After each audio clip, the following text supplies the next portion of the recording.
Hello, उम्मीद है आप सभी बढ़िया होंगे। बहुत दिनों से मैं यहाँ पे अपडेट नहीं दे रही थी क्योंकि कुछ ऐसे रीज़न्स थे या डीप कॉलिंग नहीं आ रही थी।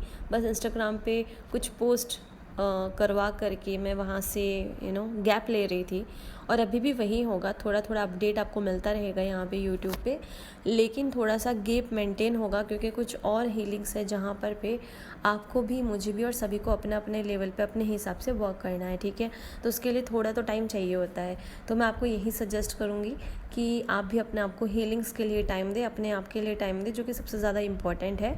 और जहाँ से जिस तरीके से भी आपके एंजल्स और यूनिवर्स हेल्प करते हैं वो हेल्प लीजिए और आगे बढ़िए।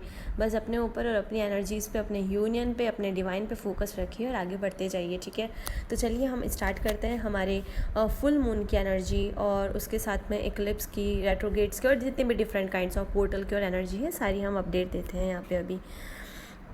तो सबसे पहले यहाँ पे कार्मिक पॉइंट्स जो हैं वो एंडिंग पे हो रहे हैं। कार्मिक्स बेसिकली उनकी जो एनर्जी है, कार्मिक्स के बारे में अगर आप बात भी करेंगे, उनके बारे में आप सोचेंगे भी, या फिर उनका कोई भी प्रेजेंस का, यानी कि पास्ट की एनर्जी कार्मिक्स के रिलेटेड जो भी अभी प्रेजेंट में आ रही है और आने वाली है, वो बहुत ही ज़्यादा आपको डाइवर्ट कर देगी। आपकी हाई एनर्जी से आपको बिल्कुल लो एनर्जी में लेके आ जाएगी और उसकी वजह से जो आप लूप होल में फंस रहे हो, आप खुद या आपके काउंटर पार्ट और आपके एनर्जीज़ वो लूप होल में फंसती रहेंगी। तो आप अपने उन पॉइंट्स को, जैसे ही कार्मिक से रिलेटेड यहाँ पे जो स्पेसिफिकली आ रहा है पॉइंट, उन्हें आप हटाइए। सबसे पहले तो पास्ट, यहाँ पे पास्ट लाइफ भी है और आपका खुद का पास्ट भी है। डीएम साइड जो है वो बार बार कार्मिक्स और थर्ड पार्टी के साथ में, या फिर आप डीएफ भी हैं और अगर आप कार्मिक या थर्ड पार्टी के साथ में हैं तो यहाँ पर पे आपके पास्ट की चीज़ें, पास्ट की एनर्जी वापस सरफेस पे आ रही है। और साथ ही में आपको एक तरीके से चांस दिया जा रहा है, दोनों एनर्जीज़ को और बाकी सोल्स को भी, कि आप उस पैटर्न से बाहर निकले, उस पुराने प्रोग्राम से, उस पुरानी कंडीशनिंग से बाहर निकले। और जो आप अचीव नहीं कर पाए थे नेक्स्ट लेवल, जो कि सोलर एक्लिप्स में आया था और जो कि काइंड ऑफ पोर्टल के पास में भी आया था, वो इस बार आप डीप क्लिनजिंग के दौरान आप अचीव करें। क्योंकि ल्यूनर एक्लिप्स है तो सीधी सी बात है, यहाँ पे इमोशंस पे सबसे बड़ा ट्रिगर होगा।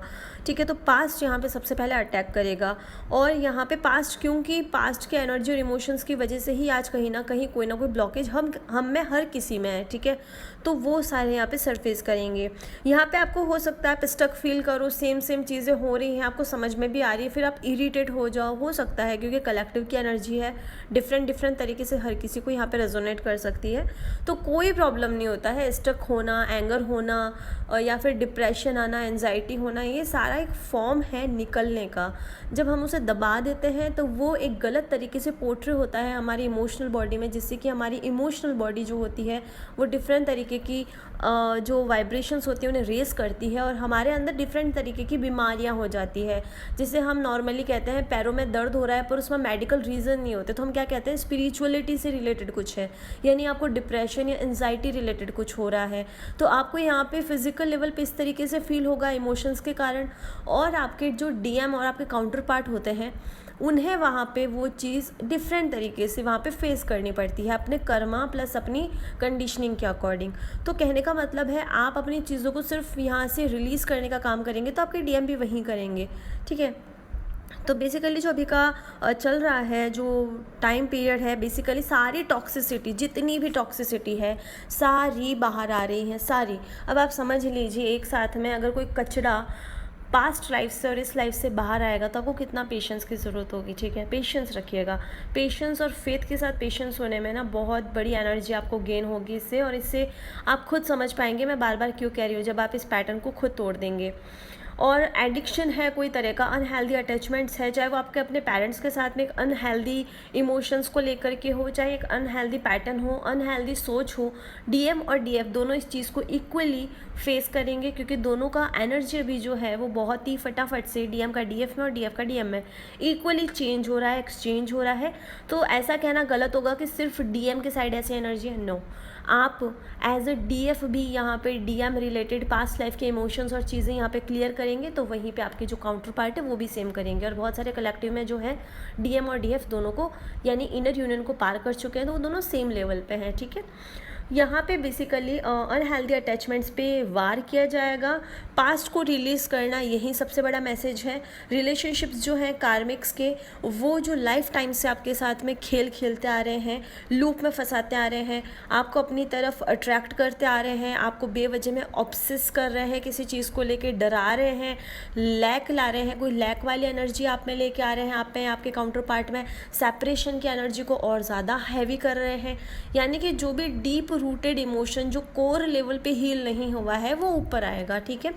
और जैसे कि fear of death, fear of unknown, ये कॉमन चीज़ है।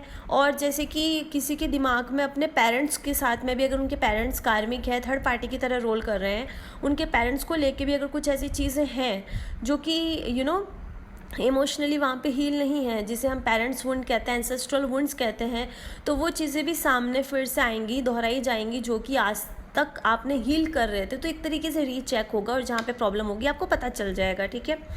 यहाँ पे बेसिकली जो मून है उसका एनर्जी आपके हॉरोस्कोप के अकॉर्डिंग रहता है, लेकिन यहाँ पे साथ में आपको ये भी बताया जाता है कि आपको सिर्फ रिलीज़ पे पेशेंस के साथ में काम करना है। अब किस तरीके से, कौन से साइन पे कैसे इम्पैक्ट डालेगा वो तो आप अपने गूगल पे देख सकते हैं, लेकिन मोटा मोटा तौर पे किस तरीके से कौन सी चीज़ कहाँ इम्पैक्ट डाल रही है वो मैं आपको बता देती हूँ। बेसिकली यहाँ पे कर्मा आपको 8 का या 9 का सिंक्रोनिसिटीज़ बहुत ज़्यादा हो रहा होगा 1 या 0 के साथ में, तो वो चीज़ बेसिकली कर्मा का एक नंबर माना जाता है या फिर सैटर्न का एनर्जी माना जाता है।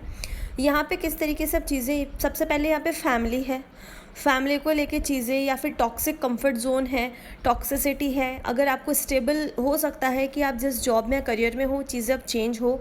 और दूसरी चीज़ यहाँ पे इस तरीके से एनर्जी है, डीएम और डीएफ दोनों रिलेशनशिप्स जो अभी तक उन्हें कहीं ना कहीं मेंटली ऐसा होता है ना कि हम चलो मेंटेन करके रखते हैं, कहीं ना कहीं हो सकता है डीएफ ने स्टैंड ले लिया और डीएम ने नहीं लिया हो, तो यहाँ पे जो डीएम है उनके यहाँ पे 360 डिग्री का बिल्कुल चेंजेस आने वाला है। जो अभी की एनर्जीज़ है सिक्योरिटी से लेके या फिर इंडिविजुअल फ्रीडम को लेके, उनके अंदर जो टॉक्सिक पैटर्न है वो रिलीज़ होने वाले हैं। बेसिकली सेल्फ लव पे यहाँ पे बहुत ज़्यादा दिया जाएगा, फोकस किया जाएगा। और जो सेल्फ लव की कमी, अनकंडीशनल लव की कमी, या फिर आप अपने सोल के जो डिवाइन फ्रेगमेंट है उससे आप दूर हो गए, उसकी वजह से जो ब्लॉकेज क्रिएट हुए या आप जिस वजह से दूर हुए वो सारी चीज़ें ऊपर आ रही है ना, तो इस वजह से आपको अपने साथ ऑनेस्ट रहना पड़ेगा, अपने इमोशंस के साथ ऑनेस्ट रहना है, डरने की कोई ज़रूरत नहीं है। साथ ही में आपकी एनर्जीज़ जो होगी बेसिकली वो आपके हेल्थ को डेफिनेटली यहाँ पे थोड़ा सा अप डाउन कर सकती है। जैसे कि मैंने बोला, आपके पीस ऑफ माइंड को थोड़ा सा ब्रेक कर सकती है। अगर किसी को अपने हेल्थ को लेके कोई टॉक्सिक पैटर्न्स हैं, खाने पीने को लेके या फिर कोई भी चीज़ को लेके, उन्हें रिलीज़ करने के लिए, क्योंकि आपकी लाइट बॉडी को भी यहाँ पे क्लिनस किया जाएगा। इट्स लाइक ऊपर नीचे दाएं बाएं हर तरफ से इस बार क्लिनजिंग और टॉक्सिसिटी रिलीज़ का एनर्जी है, ठीक है। यहाँ पे हो सकता है आपके फ्रेंड, सोशल लाइफ जो है, आपके फ्रेंड्स है, करियर, जैसे कि मैंने बताया, अनवांटेड रिलेशनशिप जो कि आपके सेल्फ लव में या फिर आपके डिवाइन फ्रेगमेंट के बीच में आ रहे हैं, जो कि एक फेक टॉक्सिक पैटर्न्स को लेकर के, या फिर हम ये कह सकते हैं आपके शैडो को वो ऊपर रख रहे हैं, आप खुद अपने रियलिटी को नहीं जान पा रहे हैं, तो ऐसे लोगों को आपसे दूर कर दिया जाएगा, मतलब ठीक है, अपना आप ही आपका दिमाग उन्हें उतार देगा। एंसेस्ट्रल पैटर्न्स जो हैं बहुत लोगों के यहाँ पे प्रोसेस में आएंगे, जिससे कि वो चीज़ों को, स्टोरी लाइन को समझ पाए, अपने बचपन में कैसा हुआ, फिर उन्हें याद आएगा अगर बचपन से नहीं है तो आई थिंक पास्ट लाइफ का इशू है, क्योंकि बचपन से अगर कोई चीज़ चलते आ रही है इतनी डीप लेवल पे, यानी पास्ट लाइफ का इशू है। तो बेसिकली आपको समझ में आ जाएगा कहाँ पे, कौन से लेवल पे आपको काम करना है। सबसे बड़ी चीज़ ये है कि आपको क्लैरिटी भी मिलेगी अपने चीज़ों को ऊपर लाते। बस इतना है, कोई भी चीज़ को लेके जजमेंटल मत होना, अटैचमेंट में मत आना, ठीक है। यहाँ पे सेल्फ डिस्कवरी के लिए या फिर कोई भी डिल्यूजन है आपके दिमाग में, आपके डीएम के दिमाग में, कार्मिक्स के दिमाग में, ठीक है, क्योंकि यहाँ पे बहुत सारी ऐसी चीज़ें हैं जो कि सोसाइटी के फेक नॉर्म्स को प्रोत्साहित करती है, उनको लेके सोल पर्पस में कुछ अड़चनें आ रही है वहाँ पे। यहाँ तक कि स्पिरिचुअलिटी को लेकर के बहुत लोग आगे बढ़ चुके हैं, लेकिन एक तरफ एक लिमिट के बाद में फंस जाते हैं। पास्ट लाइफ में उन्होंने हो सकता है स्पिरिचुअलिटी पे बहुत वर्क किया हो, लेकिन इस लाइफ में वो फंस रहे हैं बार बार कुछ पर्टिकुलर इमोशंस और अटैचमेंट की वजह से। कुछ चीज़ों को लेके हर्ट हो जाते हैं, कुछ ऐसे टॉक्सिक पैटर्न्स हैं, इवन उनके कुछ खाने पीने में भी उनका एक पैटर्न है वो कि बहुत अनहेल्दी है, जो कि उनकी हेल्थ को बहुत ज़्यादा डाउन कर रहा है और उनकी लाइट बॉडी पे इम्पैक्ट डाल रहा है, क्योंकि जो और जिस तरीके से आप खाओगे आपकी लाइट बॉडी इतनी ज़्यादा सॉफ्ट होती रहेगी, वो उस चीज़ को अट्रैक्ट कर लेगी। तो आपकी बॉडी, लाइट बॉडी को जो चीज़ नहीं चाहिए उसे रिलीज़ करना है, तो हो सकता है आपको थोड़ा सा हेल्थ रिलेटेड इश्यूज़ हो, लेकिन उसमें डरना नहीं है क्योंकि वो बिल्कुल नॉर्मल होगा। ओके, तो ये वाला होगा। आपको रिफ्लेक्ट करवाया जाएगा कि कहाँ पे आपके चीज़ों को किस तरीके से आप अटैच हैं अनकॉन्शियसली, और किस तरीके से कॉन्शियसली आपको इनसे अटैच होना है, अगर होना भी है तो सिर्फ कॉन्शियस वे में, इन हेल्दी वे। और डेफिनेटली यहाँ पे पैटर्न्स जो हैं आपको ब्रेक करने पड़ेंगे। आपके डिवाइन और एंसेस्टर्स यहाँ पे प्रेजेंट रहेंगे, ट्रस्ट मी, आप उन्हें बुला के उनसे आप हेल्प मांग सकते हो, और यहाँ पे आपके ड्रीम्स सबसे ज़्यादा आपकी हेल्प करेंगे, आपको पता है। और साथ ही में यहाँ पे कुछ ऐसे रिचुअल्स हैं, रूटीन्स हैं, आपकी कुछ हैबिट्स हैं जिनके ऊपर आप फोकस कर सकते हैं, कॉर्ड कटिंग की और सारी चीज़ें। एनर्जेटिकली बेसिकली उन लोगों से आपको माफ़ी मांग के उनसे माफ़ी मांगने के बाद उन्हें माफ़ करना है और उन्हें अच्छे वे में रिलीज़ कर देना है, ठीक है। होपोनोपोनो प्रेयर होता है जिसे हम कहते हैं। कुछ ऐसी हैबिट्स है जिसे आपको चेंज करना है, कोई ऐसी सप्रेस्ड अननोन इमोशंस हैं, कुछ ऐसे पैटर्न्स हैं जो कि आपके खुद के हैं जिसे कि रिलीज़ करना है। प्रोफेशनली और पर्सनली कुछ ऐसी चीज़ें हैं जो कि शेकअप हो सकती हैं इस टाइम। और सेल्फ एक्सप्रेशन यहाँ पे सबसे ज़्यादा आएगा, तो थ्रोट चक्रा रिलेटेड प्रॉब्लम हो सकता है। यहाँ पे सबकॉन्शियस लेवल पे बहुत ज़्यादा डीप वर्क होगा, सैक्रल के साथ साथ में तो थर्ड आई चक्रा और सैक्रल जो है विथ हार्ट चक्रा, इसका तो आप कॉमनली मान लीजिए, बाकी सबका अपना एनर्जी लेवल पे होगा, ठीक है। तो ये चीज़ें हैं। और साथ ही में आपको फ्री करना है अपने आप को, अपने जो फैमिली फिगर है जो कि आपका चाइल्डहुड रहा है, उसमें जो फैमिली ने आपको जो भी सिखाया है, फैमिली पैटर्न्स ने कुछ पर्टिकुलर चीज़ों को लेके, यहाँ पे ओल्ड आपके सोलमेट्स हैं, आपके कार्मिक्स हैं, कोई भी यहाँ पे आ सकता है। और कुछ ऐसे चेंजेस जो आप में आने थे और आप में नहीं आए, उनको लेकर के, या फिर आपने बहुत डीप लेवल पे अपनी हीलिंग कर ली हो लेकिन वो हुई या नहीं हुई प्रॉपर वे में, वो चेक करने के लिए आपकी जो पास्ट लाइफ की एनर्जीज़ है और इस लाइफ की जो एनर्जीज़ है वो आपको रीचेक करने के लिए डिवाइन इंटरवेंशन क्योंकि यहाँ पे होने वाला है, तो वो ज़रूर आ सकती हैं। आपके पर्सपेक्टिव चेंज हो सकते हैं, लाइक वर्स्ट से वर्स्ट क्या होगा ये आपके दिमाग में सेट हो जाएगा, और अच्छे से अच्छा क्या होगा उसके लिए मैं रेडी हूँ। तो इट्स लाइक आप अपने पूरे फुल एंड रियल वर्जन में आएंगे। और जिस तरीके से हम वापस बात करें, अभी का जो डीएम एनर्जी है वो बेसिकली एक चाइल्डहुड को वो अपने क्लियर करेंगे। यहाँ पे बहुत ज़्यादा चाइल्डहुड और पास्ट लाइफ का आ रहा है, डीएम के लिए भी और डीएफ के लिए भी। और ये आपका ट्रैवल भी हो सकता है, जिसे हम ट्रैवल अब एनर्जी का कह दें, या फिर आप एस्ट्रल ट्रैवल भी कर सकते हैं। दूसरी चीज़, बहुत सारे प्रोस्पेक्टिव हैं, एनर्जीज़ है वो चेंज होंगे। करियर को लेके, सोचने के तरीके को लेके, हर एक चीज़ में डीएम साइड में बहुत ज़्यादा चेंजेस आने वाले हैं। और आपके अगर खुद के यानी डिवाइन फेमिनाइन के खुद के कुछ सप्रेस्ड इमोशन हैं जो कि मैस्कुलाइन, जो कि उनके इनर मैस्कुलाइन के अंदर है, वो भी बाहर आकर के, जो कि पास्ट लाइफ के और इस लाइफ के हैं, जो कि उन्होंने सोसाइटी की वजह से, पेरेंट्स की वजह से अपने सप्रेस्ड कर दिए हैं, उन्हें भी वो रिलीज़ करने में कामयाब रहेंगे।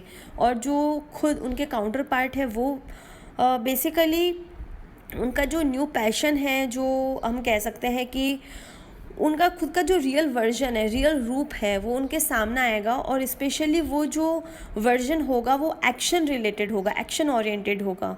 और अभी का जो एनर्जी है वो डीएम को और डीएफ को बहुत ही ज़्यादा क्रिएटिव, यानी कि सैक्रल पे इम्पैक्ट डाल रहा है, तो क्रिएटिविटी की तरफ लेके जाएगा। कुछ फेमिनाइंस को हो सकता है या मैस्कुलाइन को हो सकता है कि उनके सोलमेट्स के साथ में शादी का प्रपोजल भी मिल सकता है। तो यहाँ पे उनके फियर्स जो हैं वो सरफेस होंगे, रीचेक होंगे। मैं इतना ही कहूँगी, वंस अगेन फ्लो में रहोगे उतना ही आपके लिए हेल्पफुल रहेगा। और यहाँ पर पे जो सबसे ज़्यादा एनर्जीज़ हैं वो फर्टिलिटी को लेके है, ठीक है। जब जब आपने एक्शन नहीं लिया या फिर आपने एक्सपेक्ट किया कि आपके पेरेंट्स को लेना चाहिए था और वो चीज़ कहीं ना कहीं आपके दिमाग में अगर है, तो डीएम और डीएफ दोनों साइड में ये चीज़ इम्पैक्ट डालने वाली है, एंसेस्टर्स को लेके भी इम्पैक्ट डालने वाली है। और साथ ही में कुछ ऐसे आइडियाज़ हैं जो कि उन्होंने, या फिर थॉट्स हैं या कम्युनिकेशन है, कुछ इस तरीके से पास्ट में हुए हैं, कुछ ऐसे डिसीजन हुए हैं डीएम के और डीएफ के, जो कि अभी उन्हें रियलाइज़ हो सकता है थोड़ा बहुत कि वो गिल्ट में या फिर शेम में जा रहे हो या एंजाइटी और डिप्रेशन में जा रहे हो। उस चीज़ को अप्रिशिएट करो कि हाँ, ये एनर्जी होती है, इमोशंस होते हैं, लेकिन उसे जाने दो। ठीक है। लोगों को और खुद को माफ़ करके जाने दो, क्योंकि उस वक्त वो थॉट पैटर्न था तो आपने वो डिसीजंस लिए। आज अभी के हिसाब से थॉट पैटर्न्स है तो आप अभी की तरफ से ले रहे हो। अपने थॉट चक्रा पे बहुत ज़्यादा कलेक्टिव एनर्जी में मैस्कुलाइंस को यहाँ पे वर्क करना होगा, और फेमिनाइंस के जो सप्रेस्ड इमोशंस है वो बाहर आएंगे। इसलिए हो सकता है उनमें थोड़ा सा एंगर, थोड़ा सा मैनिपुलेटिव बिहेव बाहर आए, तो अपने आप को जज मत करना। ये आपका खुद का एक सप्रेस्ड एनर्जी है जो कि आ गई, उसे रिलीज़ कर दो, आ गई तो आ गई। नेचर से ज़्यादा बड़ा हीलर कोई नहीं है। क्रिस्टल्स का आप यूज़ कर सकते हैं, सूरज है, चांद, आप सबका यूज़ करिए और अपना को हील कीजिए। दूसरा, जो फुल मून का एनर्जी है वो किस तरीके से अब इम्पैक्ट कर रहा है, ये तो सारी इक्लिप्स के साथ में हो गई है, पर पर्टिकुलर जो फुल मून है वो किस तरीके से एनर्जी लेके आ रहा है, बेसिकली वो आपको ये सजेशन दे रहा है। जो फुल मून का एनर्जी है वो डीएम को और डीएफ को दोनों को ये सजेशन दे रहा है कि जो अभी ये टाइम है, कोई भी चीज़ आपके सामने आ जाता है, एक्लिप्स वाली एनर्जी और बाकी सब चीज़ों की एनर्जी, फुल मून का एनर्जी आपको ये बता रहा है कि जितनी भी एनर्जीज़ हैं सारी चीज़ें ऊपर आएंगी, कर्मा रिलीज़ होगा, सब कुछ होगा, आप इमोशनली अटैक में आएंगे, आपको जजमेंट नहीं करना है, सब कुछ ठीक है। लेकिन फुल मून का एनर्जी आप दोनों को ये बता रहा है, चीज़ों को जाने देना, पकड़ना मत, जज मत करना, ठीक है। और आप बिल्कुल सही पथ पे हो, बिल्कुल गलत नहीं जा रहे हो। आपको लग सकता है आपकी स्पीड या तो बहुत ज़्यादा स्लो हो गई, स्टक हो गए हो, तो उसमें आपको डरने की ज़रूरत नहीं है, क्योंकि सब अपने अपने स्पीड से अपने अपने हिसाब से चलते हैं। So do not worry. तीसरी चीज़, ये जो फुल मून का एनर्जी है ये बता रहा है कि कुछ ऐसी चीज़ें हैं जहाँ पे सेक्सुअलिटी को लेकर के डीएम के साइड से जो डीएफ्स हैं वो बहुत ज़्यादा परेशान थी, और क्योंकि डीएफ्स के खुद के पास्ट लाइफ और इस लाइफ के कुछ ऐसे चाइल्डहुड इश्यूज़ थे जो कि उनके सैक्रल को सप्रेस किए थे, जो कि उनके मैस्कुलिन एनर्जी उन्हें शो कर रहे थे बार बार। तो वहाँ पर उन्हें वर्क कहाँ करना है, अगेन ये शो किया जाएगा, और साथ ही में उन्हें वर्क करने के लिए बोला जाएगा। तो वहाँ पे वर्क करना, इस चीज़ में बहुत ज़्यादा इम्प्रूवमेंट होगा। और इस चीज़ को आप बिल्कुल गलत तरीके से लेके उन्हें जज ना करें, क्योंकि ये भी एक तरह की स्पिरिचुअल एनर्जी है, ठीक है। इसे आप मैजिक की तरह देखिए। हद से ज़्यादा कोई भी चीज़ गलत होती है, लेकिन एक लिमिटेड नॉर्मल चीज़ होती है, ठीक है। कोई भी ऐसे ग्रजेस हैं जो कि आपके अंदर टॉक्सिसिटी पैदा कर रहे हैं और जो टॉक्सिक है और आपको पता है वो टॉक्सिक है, तो उसे जाने दीजिए। आर्ग्यूमेंट्स को जितना जल्दी हो सके ख़त्म कीजिए, और बिल्कुल भी रिलेशनशिप हो चाहे कहीं भी हो, विक्टिम मोड में मत आइए। आप अपने शैडो सेल्फ को जानिए। हर किसी में प्लस और माइनस होता है, आपका माइनस क्या, आपका प्लस क्या, आप जानिए, उसे अप्रिशिएट करिए। बस अप्रिशिएट करना है बिना जजमेंट के, ठीक है। और यहाँ पे आपके कुछ साइकिक एबिलिटीज़ हैं जो कि बहुत ज़्यादा लाइफ टाइम से आपके साथ है, लेकिन इस लाइफ टाइम में या फिर आपने आपने अपने पिछले लाइफ टाइम में उसको अनलॉक नहीं किया, या फिर जस्ट किया और उसे यूज़ नहीं कर पाए। तो ऐसी बहुत सारी साइकिक एबिलिटीज़ हैं यहाँ पे सरफेस करेंगी। स्पेसिफिकली यहाँ पे जो वुंड्स हैं जो कि कलेक्टिव एनर्जी में मैं पिक कर पा रही हूँ, वो फादर रिलेटेड वुंड है यहाँ पे फर्स्ट नंबर पे। और दूसरी चीज़ ये भी है, यहाँ पे कुछ ऐसे आपको लगेगा कि जैसे दरवाजे बंद हो गए ज़िंदगी में। बहुत सारी ऐसी चीज़ें हैं जहाँ पे अब कुछ उम्मीद नहीं लग रही है, तो थोड़ा वेट करना, पेशेंस, ठीक है। और यहाँ पर आप एक्सपीरियंस कर सकते हो बहुत सारे ऐसी सोल रिलेटेड चीज़ें, सोल वर्क, जो आपको लगेगा कि यार ये चीज़ मैं बहुत पहले करना चाहती थी या करना चाहता था, लेकिन शायद मेरे को ये काम करना चाहिए। और वो काम आप करोगे और आपको लगेगा यार ये तो मैंने सिर्फ एक बार सोचा था। तब आपको पता चलेगा इंट्यूशन में और अपने दिमाग के थॉट्स में क्या फ़र्क होता है, और किस तरीके से इंट्यूशन को सुना जाता है, और किस तरीके के आप अपने साइकिक एबिलिटीज़ पे फोकस कर सकते हैं। तो ये बताएगा आपको। कुछ ऐसे इवेंट्स हैं जो कि होंगे आपकी लाइफ में, बहुत ईजी गोइंग हो सकता है, तो आपके लिए बहुत सारी चीज़ें अनफोल्ड होने वाली हैं, ठीक है। और बहुत सारी ऐसी नए ट्रैक्स हैं, नए रास्ते हैं जो आपके लिए खुल रहे हैं। फॉरगिवनेस ही आपको आपके कर्मा से फ्री करेगा, क्योंकि फॉरगिवनेस ही सबसे बड़ी अभी की एनर्जी के हिसाब से कलेक्टिव में की बताई जा रही है।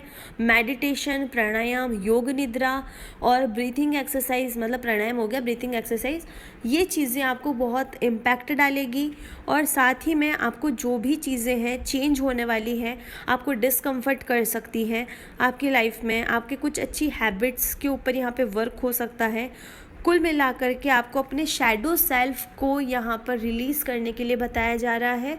और आप जितना ज़्यादा फ्लो में रहोगे, बिना किसी को जज किए, बिना खुद को जज किए, उतना ही आपके लिए अच्छा रहेगा। और साथ ही में यहाँ पे जो एनर्जी है वो डेस्टिनी को लेके है, पास्ट लाइफ के लेसन्स को लेके हैं। कार्मिक साइकिल्स ख़त्म ज़रूर हो रहे हैं, लेकिन एक्सपेक्ट करना कार्मिक साइकिल्स आपके आसपास ही आपको वापस मिलेंगे, चाहे वो स्पेशली इमोशनली होंगे एंड दूसरी तरफ वो फिज़िकल होंगे। तो ये इमोशनली किस तरीके से पहले भी अटैक किए और आपने क्या नहीं सीखा और क्या सीखा, उसके अकॉर्डिंग डीएम को और डीएफ को फोकस करते हुए आगे बढ़ना। जितना फॉरगिव करोगे, जितना आर्ग्यूमेंट को एंड करोगे, जितना अपने शैडो सेल्फ को बिना जजमेंट किए सप्रेस जो इमोशन उनको रिलीज़ करते हुए खुद को और खुद की डीएम एनर्जी को अप्रिशिएट करोगे, डिवाइन के साथ कनेक्ट रहोगे, तो ये लाइफ चेंजिंग पोर्टल है एनर्जी। ये जो चीज़ है ना, ये जो टाइम है अभी 10-15 दिन का है, बहुत ज़्यादा क्रूशल है, बहुत ज़्यादा इंपॉर्टेंट भी है आपके लिए। अब जितना लेट गो, रेस्ट और नेचर के साथ हेल्प लेते हुए आगे बढ़ोगे, आप बस फॉरगिवनेस की एनर्जी में खुद को सेल्फ लव करते हुए आगे बढ़ोगे, आपके लिए बहुत बहुत हेल्पफुल रहेगा। और ये मैसेज मेरे अंदर बहुत ज़्यादा डीप लेवल पे था, इसलिए मुझे आपको देना ज़रूरी था। Thank you.